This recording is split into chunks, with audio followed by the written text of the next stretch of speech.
Alô? Tem alguém aí?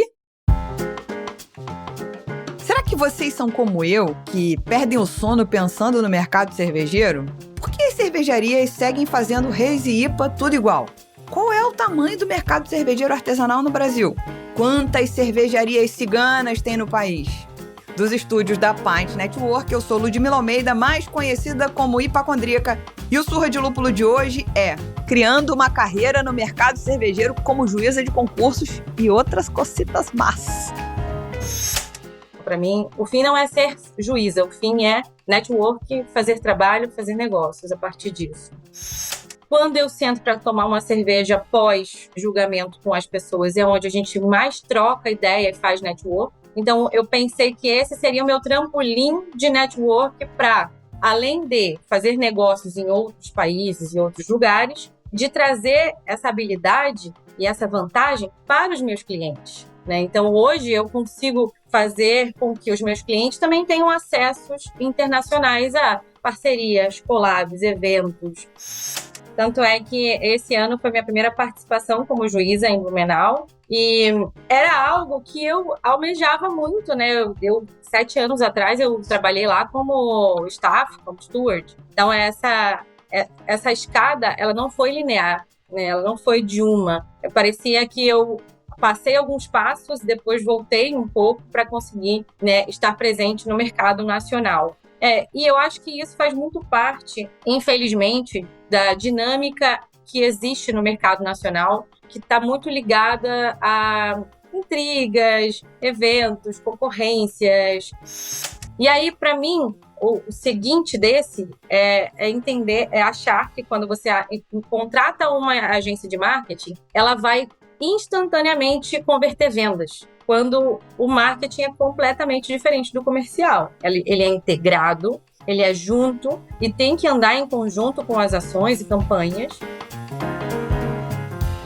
Minha convidada para esse papo é a Aline Ferreira, que é administradora, sommelier de cervejas, mestre em estilo, formada em tecnologia cervejeira, juíza e embaixadora de concursos internacionais, professora de marketing em cerveja e fundadora de uma agência especializada em comunicação para negócios cervejeiros. UFA, quinta-feira, 23 de abril de 2026.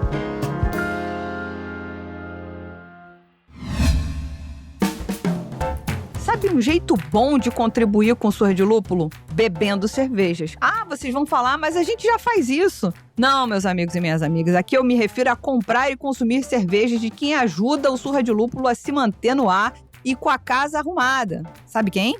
A Stannis, que não só produz rótulos incríveis de altíssima qualidade, mas vão além. Proporcionam experiências completas com seus bares próprios e um e-commerce que entrega a cerveja em todo o Brasil. E o melhor, quem está nos ouvindo pode aproveitar o cupom SDL12 para garantir 12% de desconto em qualquer produto no site da Stannis. Então acessa stannis.com.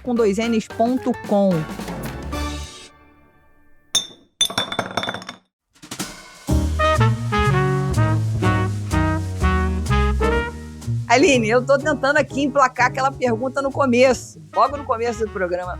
Por que cacetas trabalhar com cerveja? Alô, pessoal, tô chegando aqui. Oi, Lud. Oi, quem tá de casa me ouvindo. E olha, é difícil responder por que cacetas trabalhar com cerveja. Mas, pelo menos, eu posso sempre fazer aquela piadinha de você sempre vai me pegar bebendo em trabalho. Então, acho que é difícil pontuar apenas um sentido ou um fator que faça a gente trabalhar com cerveja, mas acho que a paixão pela cerveja e pelo sensorial ajuda a mover muito a nossa esperança de continuar lutando por um mercado aí que é complicado. Entendi. Ela acabou de falar de uma relação tóxica. Então você troca a cerveja pelo nome do seu namorado ou da sua namorada, porque, enfim, né, relação tóxica não tem só de um lado, e aí você já vai ver a merda que é. Eu não disse que é necessariamente bom, é tóxico. É tóxico mesmo. É tóxico. A gente precisa disso. Precisa disso. Você gosta do conteúdo que a gente cria aqui no Surra de Lúpulo? Nossos conteúdos te divertem, te fazem pensar. Considere, então, virar um mecenas do Surra de Lúpulo através do site apoia.se/Surra de Lúpulo. Outra forma de ajudar é compartilhando o link desse episódio com quem precisa ouvir sobre esse papo.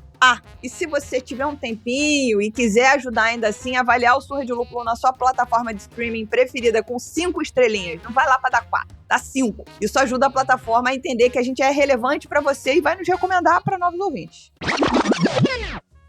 Bom, meus amigos, depois de todos esses pequenos avisos, né, vamos para nossa abertura do papo, né? Vocês vão perceber ao longo dessa conversa que a Aline, para mim, a definição da Aline é que ela é o verdadeiro canivete suíço do mercado cervejeiro.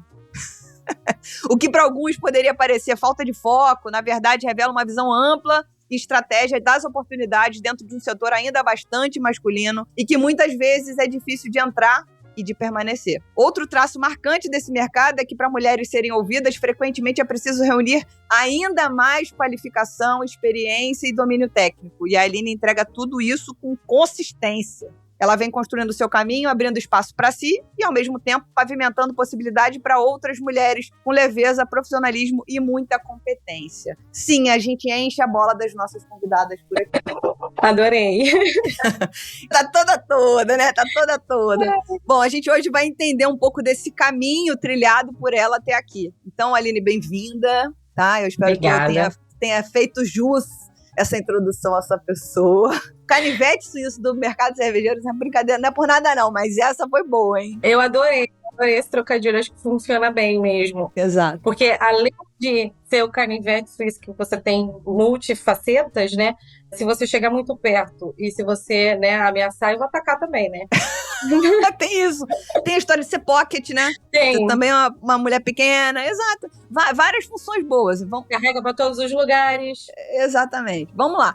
A sua trajetória passa por julgamento, educação, marketing, consultoria, comunicação. Esse caminho foi planejado ou surgiu como resposta às oportunidades que o mercado foi te apresentando? Eu acho que foi de ambos. Não foi planejado até certo ponto e aí depois passou a ser planejado. Muita gente não sabe, mas eu fiz biologia, né? Eu achava que...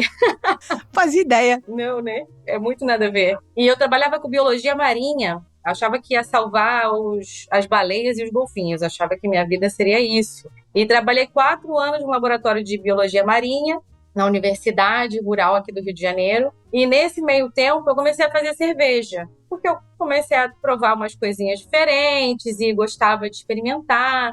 E comecei a fazer uma coisa que hoje eu vejo que já era um pouco de ser sommelier. O que eu fazia? Qualquer cerveja nova que eu provava, eu anotava num caderninho, colocava o rótulo dessa cerveja e falava: senti um aroma de maracujá, amargor muito alto, senti chocolate, senti café. Então eu fui fazendo meio que, né, um catálogo sensorial das experiências que eu tinha com cerveja artesanal. E aí, um belo dia, eu pensei, e se eu fizesse cerveja, né? Como é que poderia ser isso? Comecei a fazer cerveja numa panelinha de 10 litros em apartamento. E aí, nesse meio tempo, fui estudando muito, li How to Brew, né? Fui lendo todas as literaturas possíveis para fazer cerveja e vi muito vídeo no YouTube. E isso foi fomentando essa paixão, essa vontade de trabalhar com isso. Até que um belo dia eu larguei a biologia e falei, agora eu vou fazer só isso da vida, eu vou trabalhar com cerveja. E a partir daí, eu passei a planejar muito o que eu queria fazer da vida com cerveja.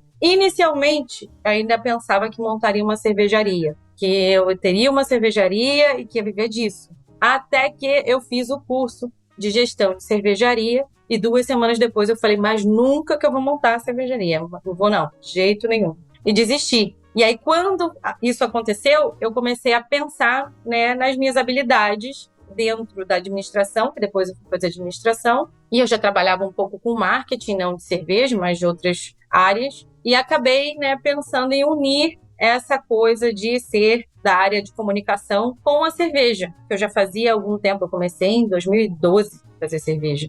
Então, nesse meio tempo, eu acabei unindo. Aí, a partir da administração, eu passei a planejar o que eu queria da vida como profissional de cerveja e como que eu faria para ganhar dinheiro sendo cervejeira, porque você sabe que é difícil, né? Você escolher uma área. Opa!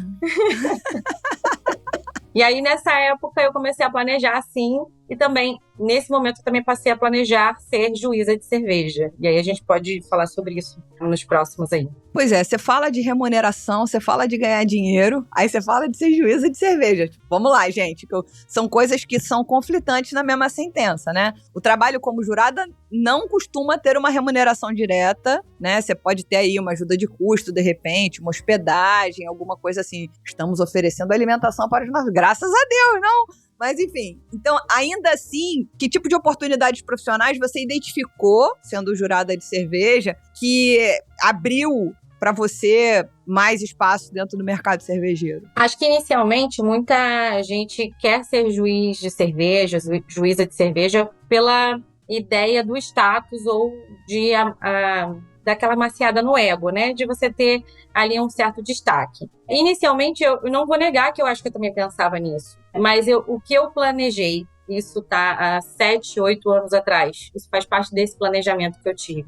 Eu tinha o sonho de viajar o mundo e não sabia como. E até que eu vi uma matéria da Daiane Cola na Revista da Cerveja falando sobre ser juíza de cerveja. E eu falei, quero fazer isso. Pronto, é isso que eu vou fazer. E aí eu pensei, né, que maneira que eu posso, né, conquistar o mundo, ir a lugares, conhecer, porque para mim conhecer gente, pessoas e comidas, para mim comida é a melhor coisa. E aí eu queria, né, fazer esse tipo de experiência e vi na carreira de juíza essa oportunidade de fazer isso. Só que, ao mesmo tempo, né, todo mundo sabe que juiz não ganha dinheiro. A gente não ganha para avaliar cerveja, porque entende-se que você tem que doar o seu tempo de maneira ética, imparcial, neutra, para que você ajude a balizar ali o concurso, né? E aí, a partir disso, o que eu pensei? Bom, eu posso doar meu tempo, eu posso, né, estar trabalhando, entre aspas, de graça para isso, mas vou usar isso como uma maneira de divulgar o meu trabalho.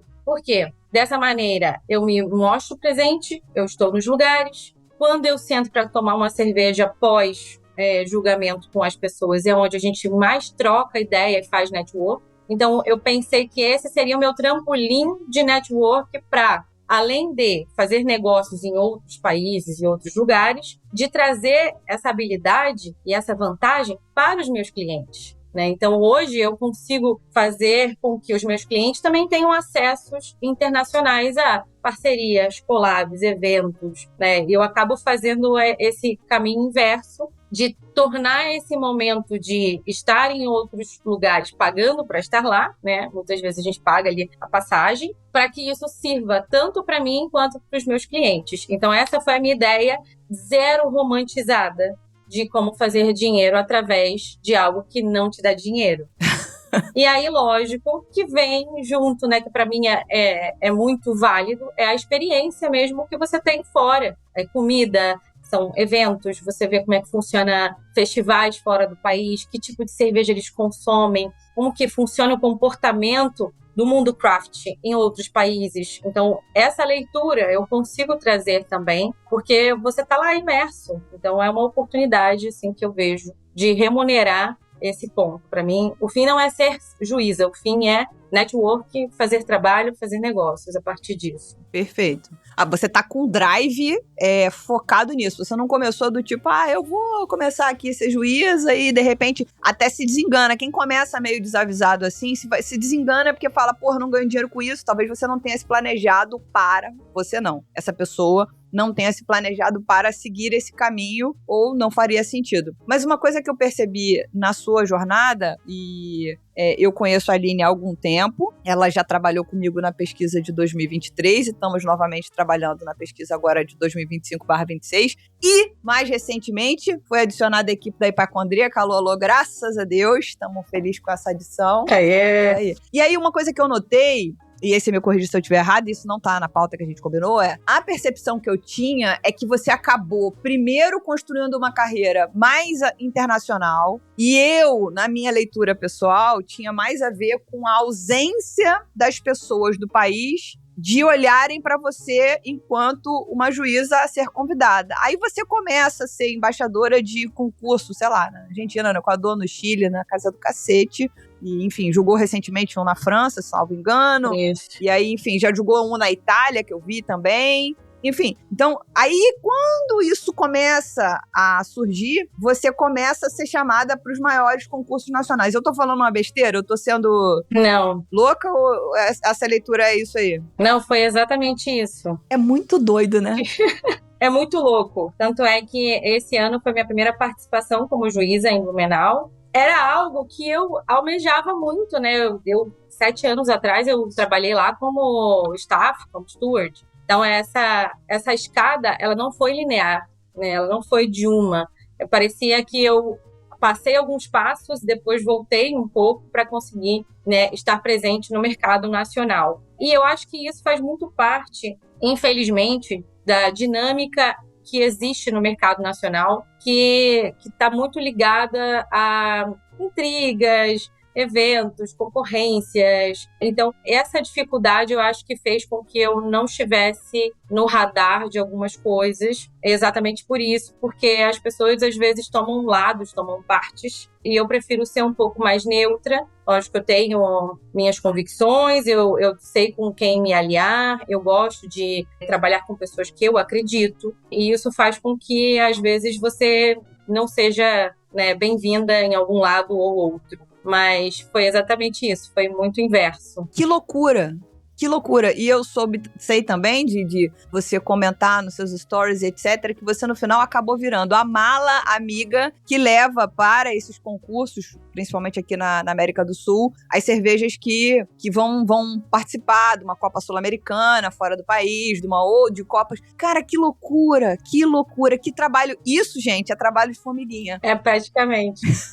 Isso é um trabalho de formiguinha completo, porque, primeiro, para você chegar para as cervejarias nacionais e falar, ó, de repente, tem uma medalha para você lá que você não tá sabendo, e é uma maneira de você ser avaliado por outros paladares, que isso também é muito importante, eu imagino, mas ao mesmo tempo, como é confuso você pegar, olhar e falar, há 7 anos você tá fazendo esse trabalho de juíza e, entre aspas, só agora sendo de fato reconhecida pelos concursos nacionais, entendeu? Eu sinto muito por nós, de uma maneira geral, mas enfim, eu queria pontuar isso porque eu achei muito peculiar. Eu falei, gente, engraçado, né? Esse ano a Aline tá mais em coisa no Brasil. Olha só.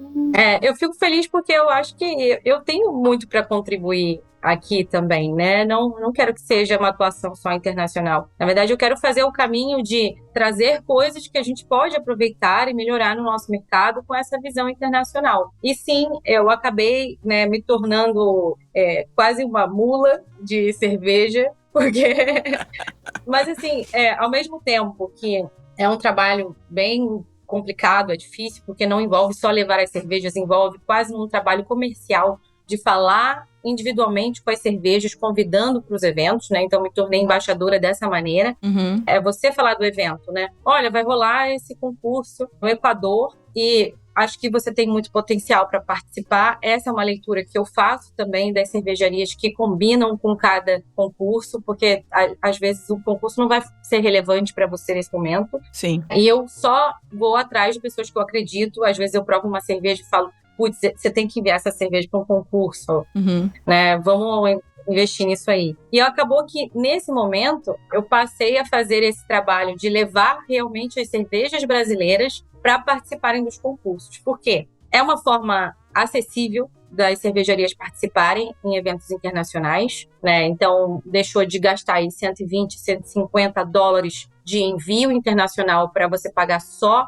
a inscrição, porque aí eu levo sem custo para as cervejarias. Então, eu recebo ou na minha casa ou em alguma cervejaria perto de mim, parceira, por exemplo, a Parafernália, ou a Tropi já me ajudou bastante também, de fazer o centro de recepção. Depois eu pego todas essas cervejas, trago para minha casa, embalo uma a uma no plástico bolha e levo essas cervejas para outros países. Já cheguei a levar 7 malas de cerveja. Meu Deus!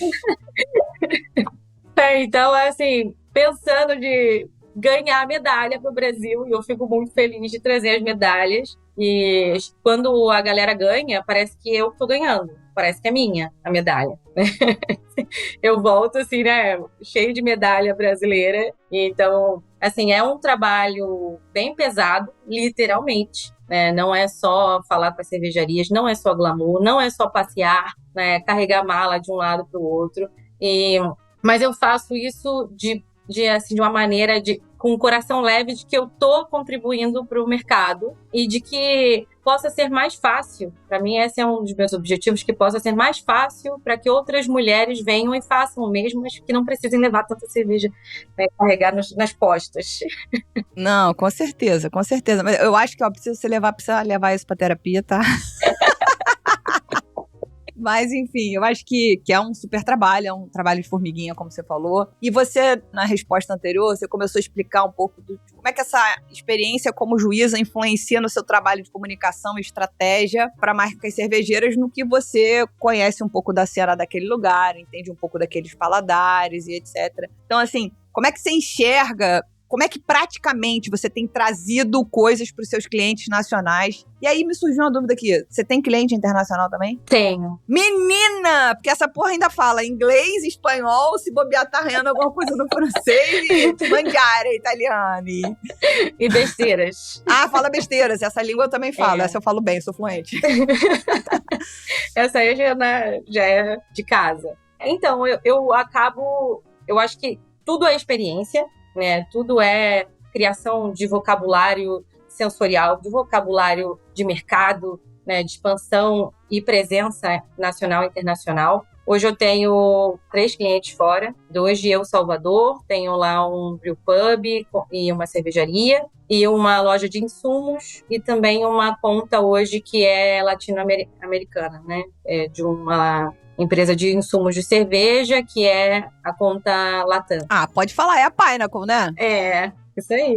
A Pineapple é a nossa patrocinadora aqui no Surra de Lúpulo, gente. Pode falar da Pineapple à vontade, maravilhosa. É isso aí. Inclusive, já fica de olho que vai ter lançamento de levedura. A gente está preparando já aí coisa nova por vir. Tá vindo collabs de cervejeiras também, ó, aí tá vendo? Ó? Olha uma das coisas que eu faço, né? Eu junto clientes em potencial com outros clientes meus já, né? Por exemplo, a gente tá fazendo agora uma collab da Pineapple com a Zuid. Uhum. Né? Então, a Zuid já trabalha há mais de 3 anos, e aí querendo buscar fazer uma coisa diferente, que eu não posso contar agora, mas vai vir uma novidade. Claro. E aí a gente viu, né, a oportunidade de juntar a Pineapple com a Zuid e fazer uma coisa diferente que logo vocês vão saber. Então, isso é, na prática, o que eu consigo fazer com esse contato nacional e internacional. Então, já aconteceu também de fazer collab internacional, né, de juntar, às vezes, uma empresa brasileira que patrocina um outro evento. Uhum. Para mim, na prática, é isso. E aí que eu penso também no meu diferencial, que é dar essa vantagem para quem está comigo. Claro. Então, os meus clientes vão ter acesso a isso tudo de maneira, entre aspas, gratuita. Uhum. Porque eu não vou cobrar mais para fazer um negócio para você. Na minha concepção eu enxergo a oportunidade e eu já estou chegando lá, né, e fechando negócios e fechando parcerias para que o meu cliente tenha vantagem. Porque quando ele cresce, eu cresço também. Para mim é isso. Sem dúvida, perfeito. Você acabou desenhando, eu pedi para você dar um exemplo prático, ainda cereja do bolo aqui.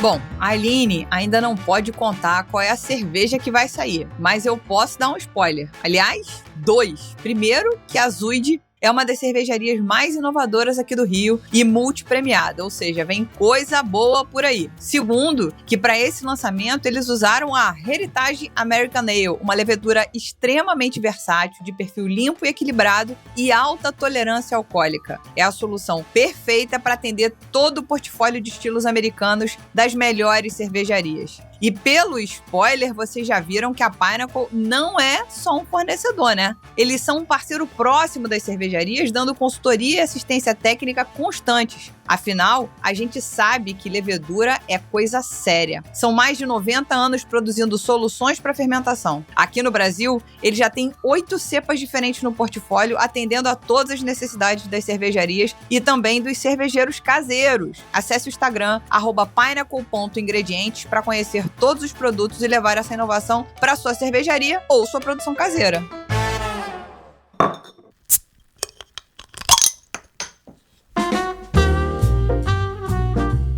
E aí você falando de cliente, do que você pensa, como é que você atua, assim, assado, você fundou uma agência focada em negócio cervejeiro, né? E aí eu queria aquela pegadinha do malandro, né? Quais são os erros mais comuns que a gente vê na comunicação das cervejarias hoje, brasileiras? Porque a gente tá no nosso mercado aqui, quem ouve a gente é cervejaria nacional, né? Enfim, a gente é ouvido fora do país, mas por brasileiros que estão em outros lugares. Então, assim, quais são os erros mais comuns? Vamos ver, você fala alguns e eu solto outros aqui, se de repente me ocorrerem. Certo.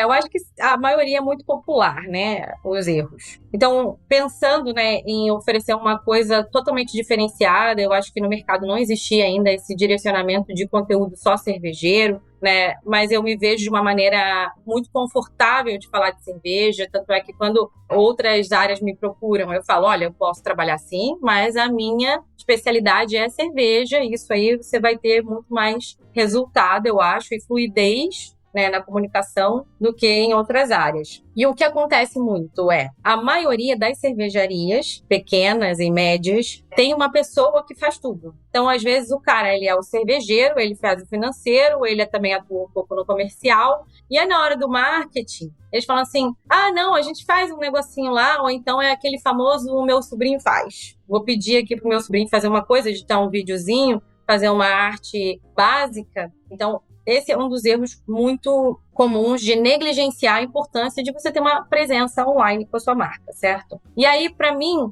o seguinte desse é entender, é achar que quando você contrata uma agência de marketing, ela vai instantaneamente converter vendas, quando o marketing é completamente diferente do comercial. Ele é integrado, ele é junto e tem que andar em conjunto com as ações e campanhas, mas o erro muito comum é a pessoa contratar e falar, mas eu não estou vendendo. Tá, mas como é que está o teu comercial? Como é que estão as ações ativas? Você vai só esperar vir lead e venda pelo Instagram, rede social? Não é uma ferramenta de venda. É uma ferramenta de marketing, uma ferramenta para que você seja visto, para que a sua marca seja reconhecida, para que as pessoas saibam que você existe, porque essa presença online, ela está muito associada também, né, com o posicionamento que você tem. Então, para mim, esse é um dos grandes erros, achar que instantaneamente você vai fazer conteúdo, fazer vídeo, vai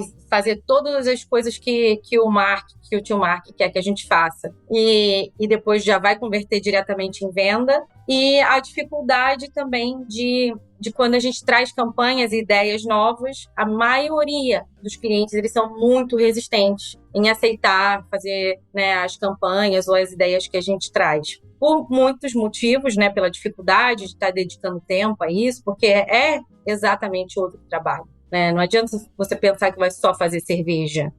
Mas como que você vai vender essa cerveja? Como é que você vai comunicar? Ela fala com quem? Quem que é o público dela? Então não adianta só fazer boa cerveja. Então acho que às vezes o erro está também em pensar nisso. Porque, não, mas a minha cerveja é ótima. Por que não está vendendo? Então você vai ter outras cervejas no mercado que vão ter outros níveis de qualidade, mas que vão vender muito mais porque o marketing está sendo bem trabalhado. Então, acho que é uma integração, mas esses são erros assim, que eu acho que acontece bastante. O que você acha? Então, dessas coisas todas, eu vejo gente produzindo Instagrams lindos, né? Fotos bonitas, feeds organizados e etc. Mas, assim, foto bonita de cerveja não vende cerveja. E como você bem disse, né? Produzir conteúdo para rede social não é só foto de cerveja. Em algum momento foi. Você tirou uma foto da sua New England Haze Super New, que era igual a do mês passado, mas você deu outro nome. E aí você botou a descrição sensorial, chamou atenção e vendeu rápido. Não existe mais, não é mais assim que funciona. Eu acho que a pandemia também trouxe uma perspectiva diferente. Antes todo mundo vendia pro PDV vender, ou pro e-commerce vender para você. Você agora geralmente é gestor do seu próprio e-commerce. E aí você também tem essa dificuldade de pensar, onde que eu vendo? Isso é uma coisa importante da cervejaria decidir. Eu quero vender para o público final, e aí eu tenho que pensar em questões tributárias. Eu tô no Rio, quero vender para São Paulo, quero vender para Curitiba, sendo eu o e-commerce. Não tô falando de PDV, eu tô falando B2C, o negócio e vender para o consumidor final. Óbvio, sem canibalizar o pobre do PDV que tá vendendo a sua cerveja também, ou seja, não é para vender mais barato ali. Enfim, e pensar que o marketing, como você falou, que a atualização da rede social é uma ferramenta, mas que outra ferramenta que não tem jeito, ninguém vende no Instagram mais se não fizer anúncio patrocinado. patrocinado. Não tem jeito, ninguém vende no Google mais. Então, são muitas ferramentas que, em conjunto, precisam ser utilizadas para que funcione. Aí tem, além disso tudo, o vendedor externo. Eu vi um dia desse um Instagram de uma cervejaria que foi apresentar a equipe, devia ter umas 9 pessoas no vídeo. Aí tinha, assim, o dono, tinha uma pessoa do financeiro, tinha uma pessoa da rede social e todas as outras 6 pessoas eram vendedor norte, leste, sul. É isso! Felizmente ou infelizmente é isso. A gente gravou 2 programas sobre venda aqui, um com o Morango, que é o Adalberto Monteiro da Infected Brewing, que é um cara especialista em venda, e com a Juliana Berk também, que é absolutamente especialista no assunto. E aí a gente fala sobre isso. Em algum momento, se o vendedor for muito bom, ele pode começar a ganhar mais dinheiro do que o dono da cervejaria, mas não significa que o dono da cervejaria não tá ganhando dinheiro, porque tá vendendo muito. Então, assim, eu acho que é preciso a gente desmistificar que eu vou estar com a minha rede social, beleza, dando check em caixinhas. Meu Instagram tá atualizado, tá relevante, eu tô fazendo meu tráfego pago, eu tô com o meu e-commerce, eu tô com a minha estratégia de venda definida, né? Se eu tô com o meu e-commerce, eu tô fazendo anúncio patrocinado corretamente. E aí, tipo, as pessoas falam, mas se eu tirar o dinheiro do anúncio, para de vender. É isso aí mesmo. É basicamente. É isso aí mesmo. Não vai ter conversão. É isso aí. E aí, outra coisa que acontece muito fez uma campanha ali, por exemplo, já aconteceu muito de eu trabalhar com o Brew Pub e aí a gente sugeria ações, né, para trazer o pessoal durante a semana, que o movimento é menor. Então, por exemplo, na quarta-feira, vamos tentar fazer um karaokê? Beleza. Aí faz 2 semanas, não tá dando certo esse karaokê. Gente, não tá. Não tá vindo ninguém gosta de vir cantar. Você que, olha, gente, existem coisas que precisam ser construídas, né? Então, as ações, é um happy hour toda sexta-feira, é uma promoção de dose dupla, alguma coisa, elas não vão virar em um mês. Sim. Elas vão virar, às vezes, em meses, para as pessoas também terem aquilo, né? Sim. E reconhecer que aquilo existe naquele lugar. Sim. Eu não vou toda semana, mas de repente, semana que vem, que eu vou encontrar com as amigas, eu sei que quarta-feira tem um karaokê não sei aonde, e tem uma dose dupla lá que pode ser legal para o nosso encontro. Então, as pessoas não vão instantaneamente na hora que ela viu esse patrocinado. E aí é mais difícil ainda de contabilizar o movimento que o marketing está trazendo, porque nem sempre você vai ver essa conversão, né, instantânea. E ainda mais quando a gente está falando de reconhecimento de marca, que é a pessoa olhar para a sua marca e simpatizar e gostar daquilo que ela está vendo, gostar da sua linguagem, gostar da vibração, gostar da energia, né, se identificar e se conectar com a sua marca, que não é palpável, a gente não vai ter isso, né, nas métricas, por exemplo. Então, é uma construção, assim, para sempre. É vitalícia. Não, totalmente. E tem uma outra questão que eu acho que é importante. Você falou de Brew Pub. A gente estava falando primeiro de cervejaria, né? Vamos falar de cervejaria. Eu sou uma micro cervejaria que não tem um Brew Pub, sou cigano. Tem que pensar como é que você vai vender. É e-commerce, é direto, é PDV. É uma estratégia. Eu sou um pequeno brew pub, ou seja, eu tenho um espaço de venda físico. Então, não é só a cerveja que você tem que divulgar, você tem que divulgar o seu espaço. E, consequentemente, eu vou, desculpa te falar, dona e dono de negócio cervejeiro, você não é mais só dono de um negócio cervejeiro, você é um promoter. Você tem que pensar em programação para todos os dias, porque eu não gosto, eu não amo. Esse negócio de eu tô no lugar e tem uma música ao vivo gritando, eu quero conversar. Mas eu tô com 46 anos, Brasil. Tem outras pessoas que vão pros lugares porque querem ouvir uma música, querem dançar, porque querem, sei lá, ouvir um voz e violão, ou cantar no karaokê, sei lá. É contexto. Tem gosto pra tudo, exato. Então, assim, você não é mais só dono de um negócio cervejeiro, você é um promoter. Se você não é, você precisa contratar alguém que seja, e nada, como a Aline disse, nada frutifica de um dia pra noite. Você plantou uma sementinha aqui, isso pode ser daqui a 6 meses. Tem que ter fôlego? Tem que ter fôlego. Então, é muito assunto. E tem que ser planejado. Exatamente. Planejamento. É planejamento. Porque nessa parte entra no erro, não só de cervejarias, mas de negócios em geral, que é de fazer esse planejamento, inclusive para dar errado. Então, quanto tempo eu posso estar dando errado fazendo essa campanha? Por exemplo, quanto tempo eu vou segurar fazendo uma música ao vivo às sextas-feiras sem aparecer ninguém? Quanto tempo posso fazer? Né? Esse planejamento ele também tem que existir, porque vai entrar aí nessa construção que pode levar semanas ou meses. Né? E aí, quanto tempo você consegue ter esse fôlego para fazer isso? Exato. As pessoas estão esperando o Monjaro dos negócios. Você aplica a canetinha e emagreceu. Gente, calma aí, não é assim. Imagina. Seria ótimo, né?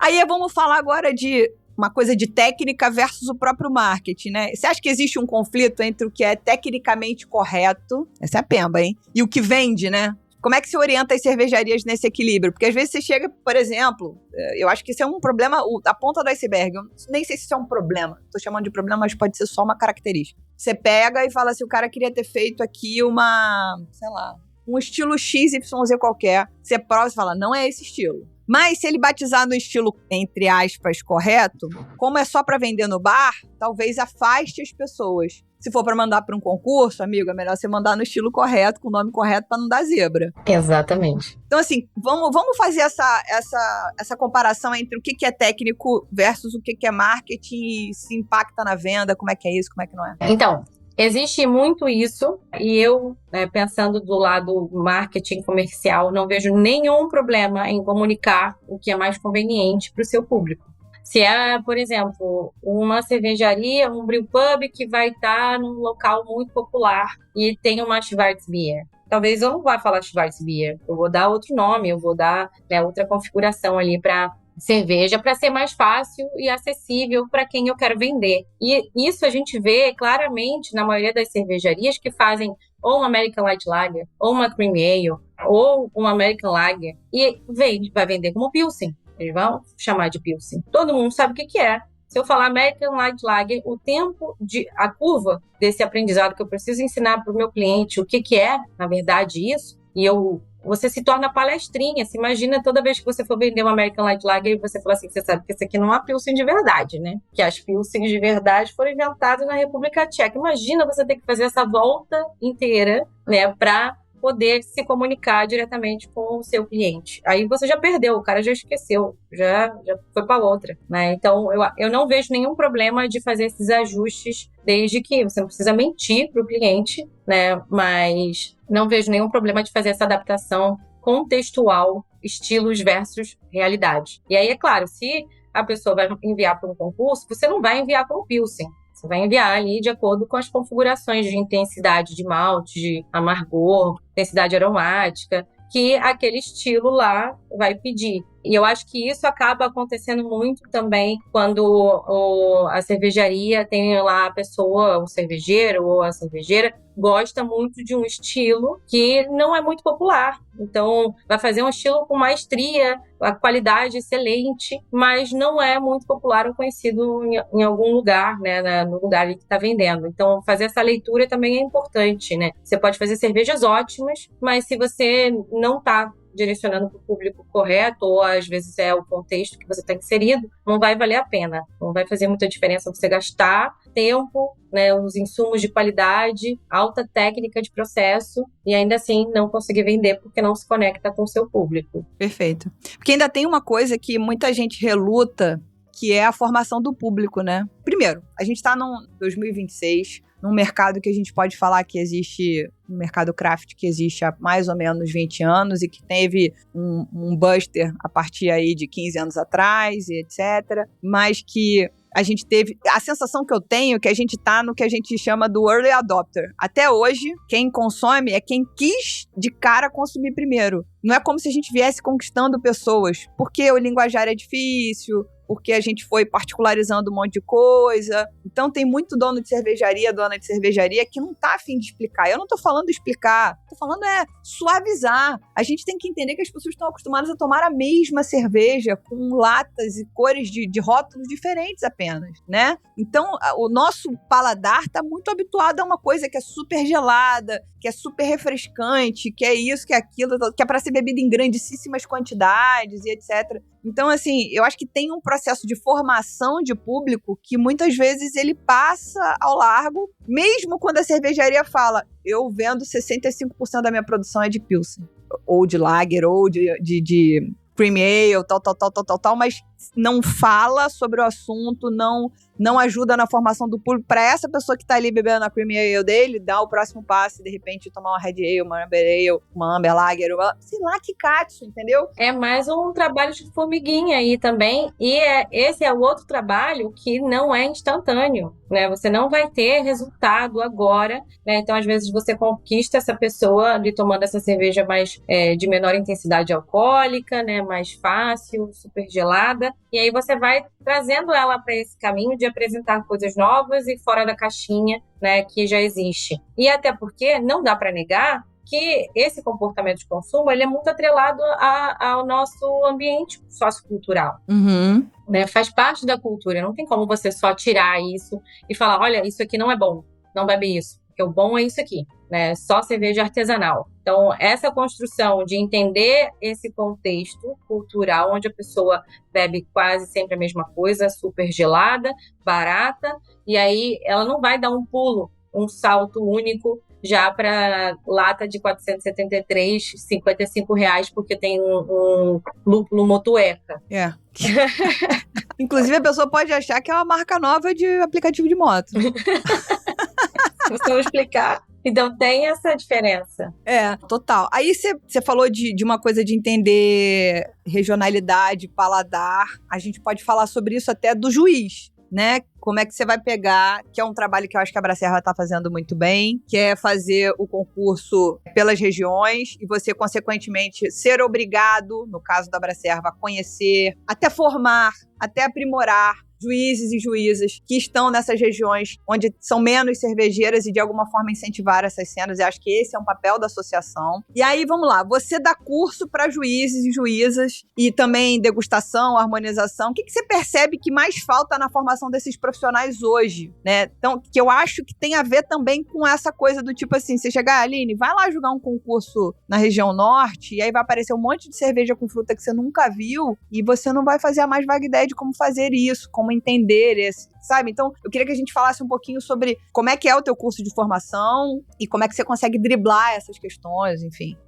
O meu curso, ele veio mais ou menos desse entendimento, né? Dessa falta aí do perfil do juiz de cerveja que realmente entrega algo relevante para a cervejaria. Porque não é só chegar lá e dar canetada na cerveja e falar mal, tá faltando isso, tem defeito, nananã. Então, eu acho que não pode ser só isso, porque senão vira julgamento de valor e o concurso não é sobre isso. Então, eu acho que o que está faltando e que eu tento trazer muito no meu curso é entregar, né, um julgamento muito neutro, imparcial e técnico.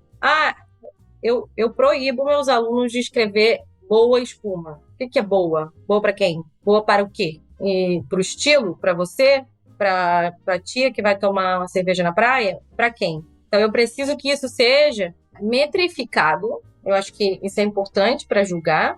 O que é? A intensidade? É boa para o estilo? Essa intensidade, ela está de acordo com o que eu espero para o estilo? Então, eu acho que falta essa visão super técnica e não só baseada no seu achismo ou no que você gosta, né, no seu gosto pessoal. Você tem que se quitar dali e saber avaliar mesmo quando você não gosta de alguma coisa. Porque já sentei em mesa que o juiz fala assim, eu não gosto muito desse perfil desse lúpulo, não. Mas e daí?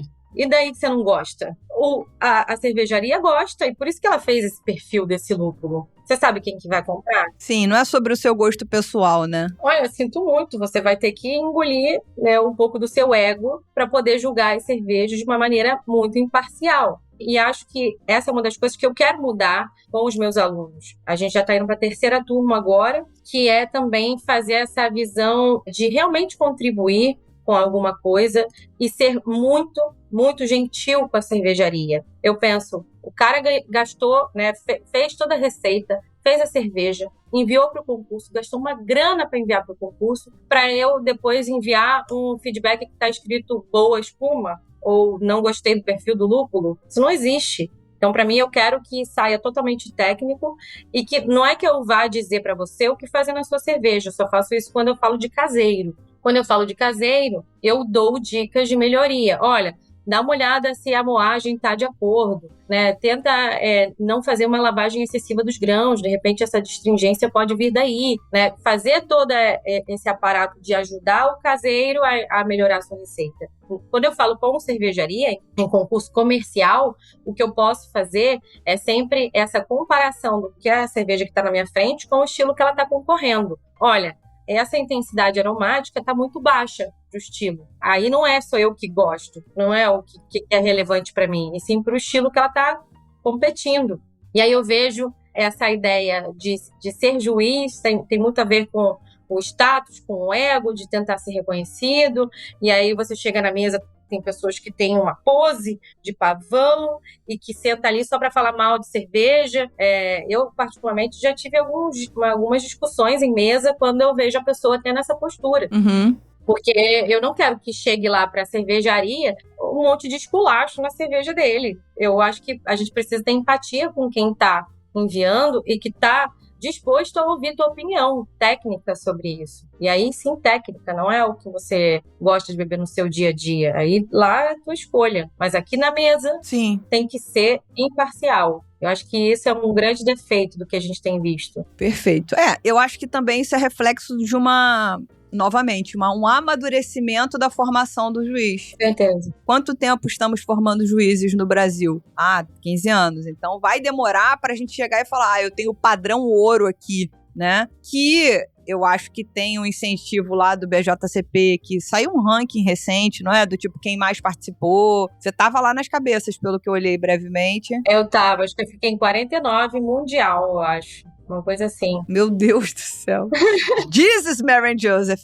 Enfim, eu acho que tem esse incentivo, quase essa gamificação, né? O tantos pontos você ganha para julgar. Mas, ao mesmo tempo, eu acho que é preciso você ir se testando, se colocando à prova, você e qualquer pessoa que queira trabalhar com julgamento, para você ir aprimorando esse leque sensorial, né? Que vai oferecer mais cabedal, afastar o teu gosto pessoal e tá ali avaliando apenas o que tá na sua frente, não aquilo que você gosta ou deixa de gostar. Então, eu acho que é uma questão da formação também tá entrando numa fase de amadurecimento, né? Vamos ver.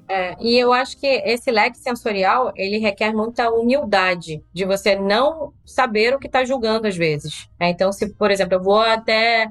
Ano passado a gente julgou em Belém. Então, pode haver frutas que eu não conheço o perfil sensorial. O que eu faço? Eu vou a quem sabe e pergunto, como que é esse perfil? É cítrico? É floral? É de frutas brancas? É de frutas amarelas? Tropical? O que eu posso esperar daqui? Então, essa humildade de perguntar a quem sabe te gera uma troca muito grande e é uma das coisas que eu mais prezo na minha atuação internacional, que é quando eu estou exposta a ingredientes, insumos, frutas madeiras que eu nunca vi na vida. Uhum. Então, você é exposto a isso e aí, nesse momento, te requer humildade para entender como que é aquele perfil e você não só colocar tá sulfuroso, mas às vezes a fruta é sulfurosa, né? Então, como que eu vou castigar se aquele perfil é daquele jeito? Uhum. Então, tem que ter esse cuidado, essa sensibilidade e humildade. Para mim, é muito sobre isso. Perfeito. E aí, eu acho que era importante, novamente, teve um papo que a gente fez aqui, que a gente tem uma série nova aqui no Surra de Lúpulo, chamada Refrescos, que são eu e mais 4 mulheres, Carolina Oda, Daiane Cola, Madu Vitorino e Kiara Barros, falando sobre temas que vão tocar ou não tocar o universo cervejeiro. Até por enquanto tocaram, socaram, esmurraram, abraçaram o mercado cervejeiro em vários lugares. Mas uma das coisas que eu achei legal, que era importante de trazer, já que a gente tá falando de julgamento, de concurso, de paladar, a Oda falou, cara, eu comecei a julgar Blumenau há muitos anos atrás, deve ter uns 10 anos que eu não julgo. Mas ela falou, chegou uma hora que parou de fazer sentido pra mim, eu estar sentada lá por 4 dias, doando meu tempo, eu não ganhava nada, e no final eu me sentia, eu dizendo para as pessoas o que era bom gosto. Porque eu, entre aspas, estou dizendo o que é bom e o que é ruim. O que ganha prêmio é bom e o que não ganha prêmio é ruim, ou enfim, whatever. Acho que faz muito sentido essa pensata dela, Carol, que tá vivendo em 2050, tá? Carol, vou fazer sommelier quando ninguém tava pensando nisso, tô fazendo carta de cerveja. Quando todo mundo começou a fazer isso, ela falou, tem mais lugar pra mim aqui, eu vou pra outra coisa, enfim. E a visão sobre o concurso, ela ainda é tem muita gente ferrenha defendendo, gente não defendendo. Eu, por exemplo, sou muito julgada porque eu não gosto de julgar, não quero julgar, não sou juíza, não é minha praia. Eu não quero me especializar nesse nível e eu não acho que eu vou fazer isso mais ou menos. Eu não quero fazer nada mais ou menos na minha vida. Então, como eu não quero fazer isso 100%, eu não quero. Mas eu sou vista como uma sommelier de segunda linha. Porque você não senta numa mesa pra julgar porque você não... Entendeu? Então, tipo, é um caos, Brasil. É um caos. E aí eu fico me perguntando, no meio disso tudo, na sua visão, os concursos ainda são ferramentas relevantes para a construção de marca? Ou isso depende como é que a cervejaria usa o concurso, escolhe o concurso ou a própria premiação? Como é que é isso pra você? Tipo, mandar cerveja pra tudo que é concurso e ver o que dá, só fazer estilo que não vai ter. Tipo, eu vou mandar só pra Adam Beer. Não vai ter nenhuma cerveja, vai ter só a minha. Eu ganhei, Brasil, eu ganhei. Fala pra mim. A melhor da minha do Brasil.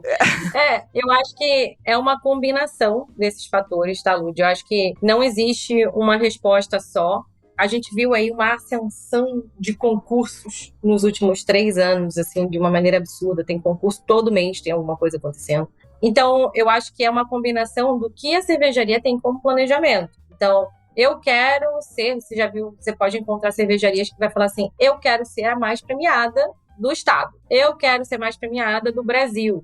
Né? Eu quero chegar a 100 medalhas no ano. Então, isso é um posicionamento da cervejaria para ela saber o que ela vai fazer com aquelas medalhas. Eu pego e coloco no bolso, ou eu trabalho, né, explicando o que é aquilo, explicando qual que é a relevância de ter uma medalha e usar aquilo dentro das ferramentas de marketing. Ah, ganhou medalha, vai vender? Depende como é que você vai fazer isso. E às vezes você também não vai, de novo, saber qual que é a conversão específica que aquela medalha te trouxe. Mas ela vai te trazer visibilidade, ela vai te trazer contatos. Eu acho que é relevante para algumas cervejarias. Tem cervejaria que eu acho que não necessariamente precisa estar inserida em concursos. Então, eu tento fazer um pouco disso com os meus clientes, né, de, olha, esse concurso aqui acho que faz sentido para vocês. Esse daqui não gasta dinheiro agora, nesse momento. Ou então, ajudo também, é um serviço que eu faço, que é de ajudar a categorizar as cervejas que vão para o concurso. Eu faço isso também. Perfeito. Então, esse caminho, ele não é linear, depende. Tudo depende do que você vai fazer com essa medalha, né? Porque senão também não faz nenhum sentido. Já aconteceu, por exemplo, de cliente meu ganhar medalha e não ter muito conhecimento no mercado. E aí, assim que ganha, chega uma cervejaria, opa, vamos fazer uma collab, vamos fazer uma ação, né? Isso que eu acho que ajuda a movimentar. Não necessariamente botar a medalha no rótulo e vai fazer vender mais, porque o público craft entende um pouco mais da relação e da importância de uma medalha, mas o público geral, de massa, talvez não vá, né, olhar para isso da mesma maneira. Então, depende do teu público também, né? Se ele é qualificado. Isso se a gente for falar aqui de concurso, é que eu adoro bater em concurso, é tão fácil. É tipo batendo Judas na Semana Santa. É mole bater em concurso. Porque, tipo, você vai lá produzir.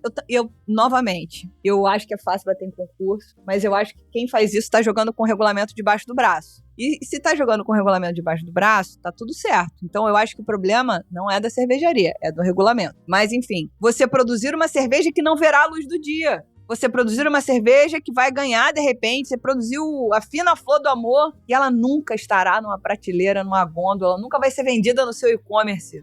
Adam Beer, desculpa. Parei! Nunca vai ver a luz do dia, entendeu? Então, isso pra mim é muito enlouquecedor. Acontece sim. Eu não acho que seja o ideal. O que eu acho que é quando acontece de maneira genuína por exemplo, estou testando um novo estilo, quero ver se funciona, vou ver se isso funciona para minha cervejaria, e aí você manda como experimental. Eu acho que existe aí uma questão ético-moral que não necessariamente vai ser seguida por todos, e talvez vai ter coisas que não vai estar escrito no regulamento, né? E vai abrir esse espaço para que as cervejarias façam isso. Então, tem cervejaria que às vezes produz 10, 11 rótulos para enviar para concurso, e é isso. E depois você não vai encontrar essa cerveja, né, depois. Mas eles vão se utilizar do benefício das medalhas para estarem à frente do mercado. E aí que tá essa estratégia. Se você trabalhar bem, né, como medalhada, ok. Mas aí, nesse sentido, para mim, tem muito mais a ver com esse perfil de ético-moral da cervejaria em si do que do concurso. Porque, às vezes, o concurso não vai ter, a organização não vai ter esse controle do que todas as cervejarias que estão enviando estão vendendo. Não, sem dúvida, sem dúvida. Eu acho que, sabe aquela história? Deus fez um homem bom, o homem e a mulher, ele fez um homem, essas pessoas boas. A gente foi corrompido. O concurso nasceu com bom propósito. Só que aí alguém foi lá, leu e falou, ninguém falou que eu tenho que ter essa cerveja para vender. Então eu posso produzir uma cerveja para enviar. Exatamente. Mas existem concursos que eles são baseados em produtos de prateleira, de gôndola. Sim, são poucos, né, Aline? Tem, são poucos. Na Europa eu acho que tem alguns outros que são assim, né, que você vai lá e compra na prateleira para botar para julgamento, que é completamente diferente de você enviar a cerveja fresca, recém-feita, né, que é você demonstrar o que o consumidor realmente está tendo lá na ponta. Enfim, eu acho que é que eu sou crica nessa história, entendeu? Eu acho que, mas pode ser. Como eu, por exemplo, eu sou absolutamente apaixonada pela Cachorro Veleiro. Ganho um real do Luiz. Não quero, porque ele me oferece cervejas tão maravilhosas quando eu vou lá beber e pagar pela cerveja que eu bebo, que eu me sinto recompensada por existir a Cachorro Veleiro rótulinho laranja. Ganhou 3 vezes consecutiva como melhor IPA de Blumenau. Consecutiva, velho. Isso é padrão. Isso é padrão de qualidade, isso é repetibilidade. Isso, pra mim, é valoroso demais.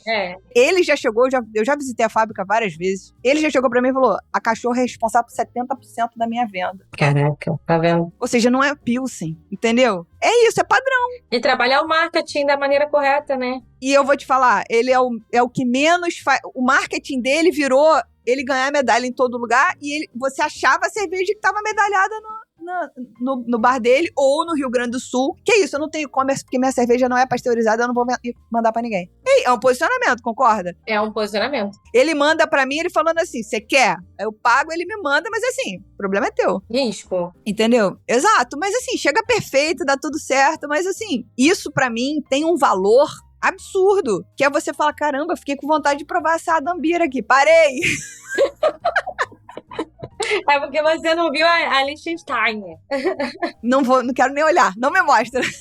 Tem vários estilos históricos aí que estão surgindo nos concursos, e aí você só vai encontrar um. Pois é. E ganhando medalha.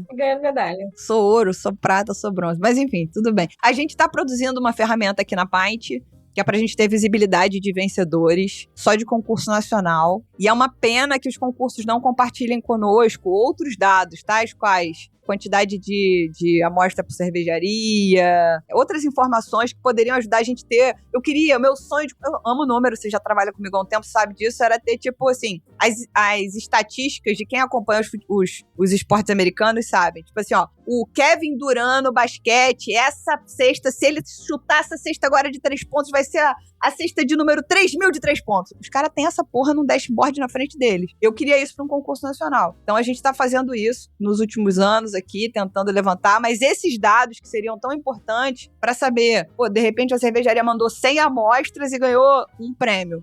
Enfim, não vai acontecer. A gente vai ter só os dados públicos, beleza. Mas ainda assim vai trazer bastante informação sobre quem tá sendo premiado, etc. Aguardem. Eu quero ver esses números. Você já viu como é que a gente faz dashboard e o negócio fica bonito. Já, eu fiquei doida. Minha cabeça...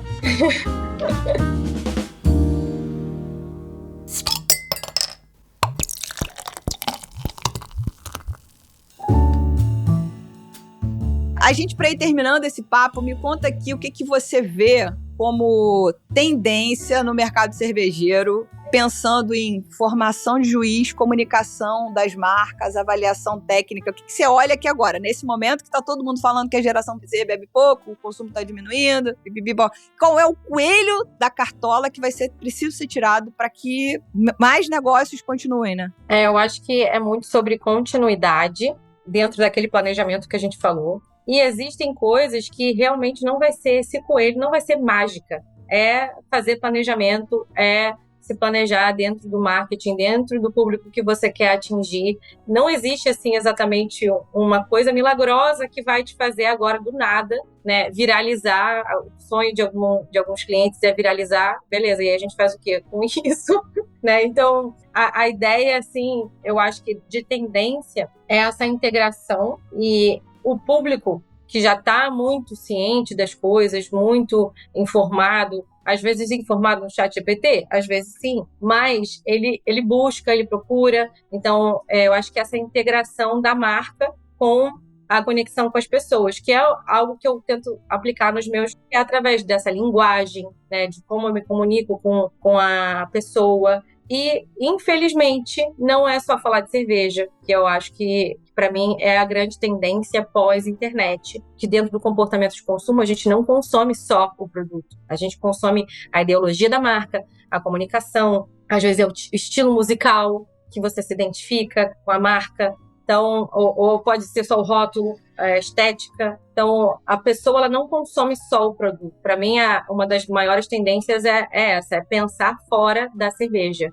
Eu não faço só cerveja, eu também vendo um estilo de vida, um tipo de... um perfil de pessoa que tem nome, que tem preferência de gosto musical, que no final de semana faz X, Y, Z, ou você vai na praia, você vai para o parque. Então, tudo isso, né, essa integração do meu produto com o que eu posso oferecer de estilo, de vida, que vai fazer parte desse conjunto para que a pessoa se sinta super confortável e com vontade de consumir o seu produto. Não é só sobre cerveja, técnica, estilo, qualidade, né, se a pessoa não estiver envolvida também com a sua marca.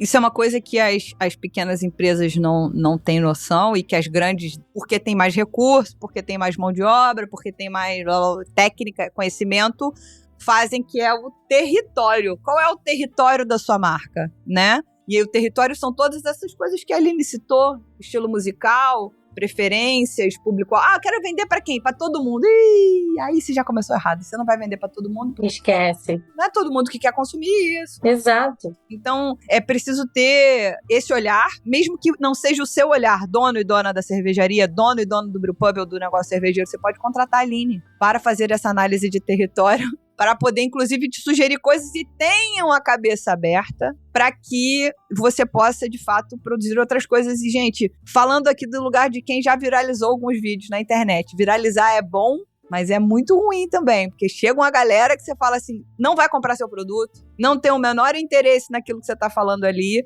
É melhor você construir uma comunidade. O hater, ele engaja, tudo bem, mas construa a sua comunidade, né? As pessoas que são fãs da sua marca, né? Que acreditam nas mesmas coisas que você, que vai ser mais fácil de você vender para elas e elas virarem os replicadores, digamos assim, dessa marca. Exatamente. Tanto é que quando eu tô com algum cliente que quer fazer souvenirs, por exemplo, para distribuir para as pessoas em eventos. Vamos fazer um boné. Aí aquele boné quadradão, assim, tipo, completamente genérico, com a marca na frente. Aí eu falo assim, você acha que realmente a pessoa vai usar isso no dia a dia? Ela pode receber de graça, ela não vai usar. Eu não uso. Eu não uso coisas assim. Então, se eu tenho um estilo, por que não aplicar isso, né, na continuidade da minha marca, que não seja só o meu produto? E coisas úteis, né? Coisas que eu vou olhar, nossa, isso aqui é ótimo, faz parte do meu dia a dia, que é onde a pessoa tá usando, tá vestindo a camisa da tua marca, né? De maneira literal ou não literal, que é ser fã da tua marca, mesmo que ela não esteja consumindo. Então, você olha aí grandes empresas, grandes marcas que tem, por exemplo, a Coca-Cola, é um super exemplo de empresa que tem um arsenal de moda, né, que faz parte desse estilo de vida descontraído, leve, jovial, que eu vou usar, eu vou pagar para usar um tênis deles, né? Então, como que você faz essa construção de pensar em fazer o teu cliente pagar para usar algo da tua marca? Total. Né, que não seja só a cerveja. Inclusive, a gente falou sobre isso num plantão cervejeiro recente, falando da Guinness, que lançou uma linha de marcas com estilista super descolado para vender roupas com marcas da Guinness pra gente que, inclusive, nem toma cerveja. E a Lagunitas, que abriu uma loja no TikTok Shop para vender coisa pra cachorro. Então, gente... Tá vendo? Não é só sobre cerveja. Não é só sobre cerveja. Eu pagaria a roupa da Guinness. Eu tenho certeza. Eu vou à falência na minha viagem pra Dublin. Com certeza, com certeza. Me traz um mimo. Pode deixar. Fica tranquila, amiga. Fica tranquila. Eu queria agradecer demais pelo papo, foi muito legal. Eu espero que tenha sido divertido para você e para os ouvintes, porque a gente aprendeu muito, trocou muita ideia, então eu queria te agradecer mais uma vez a presença do canivete suíço do mercado cervejeiro. Isso aí! Faz um pouco de tudo, né? Mas é isso, gente. Obrigada. Obrigada pelo convite. Acho que é muito interessante a gente conseguir falar um pouco, né, do trabalho de juiz de cerveja, que ainda não é remunerado e eu acho que não vai chegar nesse lugar tão cedo, mas que acaba trazendo uma desmistificação do que é o trabalho. Muita gente acha que é só glamour e beber cerveja o dia inteiro. É também beber cerveja o dia inteiro e ser feliz pelo mundo, mas envolve aí muita coisa no entorno, muito trabalho no backstage que não é visto, e é muito diferente de só postar a fotinha lá da mesa cheia de cerveja. Não é só isso. Fico feliz também de falar do meu trabalho, falar de marketing, números. A Lud sabe disso, que a gente, na hora que começa a pensar nas estatísticas, quando a gente vê, a gente está olhando os números mundiais e o anuário do mapa e não sei o que, a gente vai fazendo a correlação com tudo, porque dessa forma a gente consegue entender muito mais o mercado, né? Fazer uma leitura um pouco mais real do que está acontecendo. E é isso. Muito obrigada pelo convite. Se você ouviu a gente até aqui, lembre-se de participar conosco nas nossas redes sociais, @surradilúpulo, tanto no Instagram quanto no TikTok. Tem sugestão de pauta e convidado, manda e-mail para contato@surradilúpulo.com.br. É isso, meus amigos. Até semana que vem. Tchau, tchau.